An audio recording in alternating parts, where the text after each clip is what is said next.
గాంధార రాజధానిని కౌరవ సైన్యం చుట్టుముట్టిందన్న వార్త ఆ దేశ రాజు సుబలకి అందింది. ఇంత చిన్న రాజ్యం మీద యుద్ధం చేయడానికి భీష్ముడే రంగంలోకి దిగాడంటే ఆక్రమణ మూల కారణం కాకపోవచ్చని అర్థమైంది సుబలకి.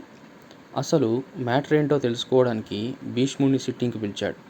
అప్పుడు మ్యాటర్ చెప్పాడు భీష్ముడు. నీ కూతురు గాంధారిని కురువంశానికి కోడలుగా పంపమని చెప్పాడు. సూపర్, రాజే తలుచుకుంటే ట్యాక్సీలకు కుదవా అనుకొని సుబల ఒప్పుకున్నాడు. అమ్మయ్య అనుకొని భీష్ముడు డైరెక్షన్లో ఒక సినిమా చూపించాడు. చక్కగా తీసుకుపోయి అంధుడైన ధృతరాష్ట్రుని పక్కన కూర్చోబెట్టి నికా పక్కా చేశాడు. గాంధారి వాళ్ళ నాన్న తేరుకొని థమ్సప్ తాగేలోపే అప్పగింతలు కూడా అయిపోయాయి. తన చెల్లిని ఒక అంధుడికిచ్చి పెళ్లి చేశారన్న దిగ్భ్రాంతి చెందాడు శకుని. భర్త అంగవైకల్యం కారణంగా తన చెల్లి ఆ రాజ్యానికి రాణి కాలేదని తెలుసుకొని కోపంతో రగిలిపోయాడు. అయ్యిందేదో అయిపోయిందని వెళ్ళిపోతుండగా భీష్మ శకుని ఫ్యామిలీని పిలిచి చిన్న దావతుందని అండర్గ్రౌండ్ తీసుకెళ్లి బంధించాడు. ఎందుకు బంధించారని అడిగితే, మొదట గాంధారి ఎవరు పెళ్లి చేసుకుంటారో వాళ్ళు చనిపోతారన్న శాపం ఆమెకుందని మీకు ముందే తెలిసి మాకు చెప్పకుండా ఒక మేకకిచ్చి పెళ్లి చేశారు. ఆ శాపం మేకకి తగలగానే ఆ శాపం గురించి మా దగ్గర దాచి పెళ్లి చేశారు. నమ్మక ద్రోహానికి కారణంగా మిమ్మల్ని జైల్లో పెట్టా. ఒక్కొక్కరికి రోజుకు ఒకే మెతుకు పెట్టి ఆకలితో ఫ్యామిలీ మొత్తం చస్తుంటే చూసుకుంటూ చావండి అని వెళ్ళిపోయాడు భీష్ముడు. శకుని ఫ్యామిలీ కూడా కౌరవుల్లాగా 100 మంది అన్న తమ్ముళ్ళు. అందరూ కలిసి అత్యవసర సమావేశం ఏర్పరచుకొని ఒక డిసిషన్కి వచ్చారు.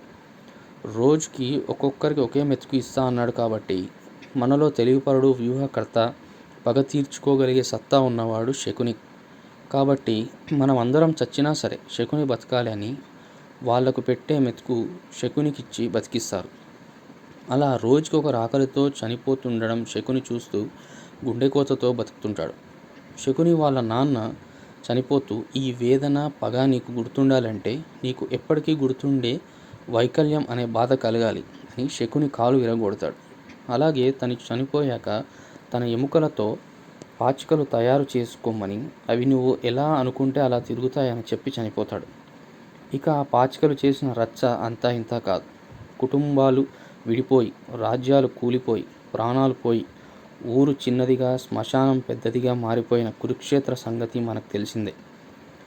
శకుని చెల్లెలు మహారాణి కాకపోవడం, తన కుటుంబం దారుణంగా హింసించి చనిపోవడం లాంటి సంఘటనలు అన్నీ మనసులో పెట్టుకొని ఒక కుటుంబాన్ని విభజించి నాశనం చేశాడు శకుని. ఇలా మన మధ్యలో చాలామంది శకునుల్ని ఉండుంటారు. అలాగే మనము ఒకరి జీవితంలో శకుని అయి ఉంటాం. గుర్తించమంతే. గుర్తిస్తే కురుక్షేత్రం జరగకపోయిండేదేమో. ఒక వ్యసనాన్ని అలుసుగా తీసుకొని ఒక ఆడమనిషిని అవమానించేవారు కాదేమో. పగతో పాలోళ్ళు కొట్టుకు చచ్చేవారు కాదేమో. అసలు ఈ దారుణాన్ని మనం గుర్తుపెట్టుకొని మాట్లాడే వాళ్ళం కాదేమో.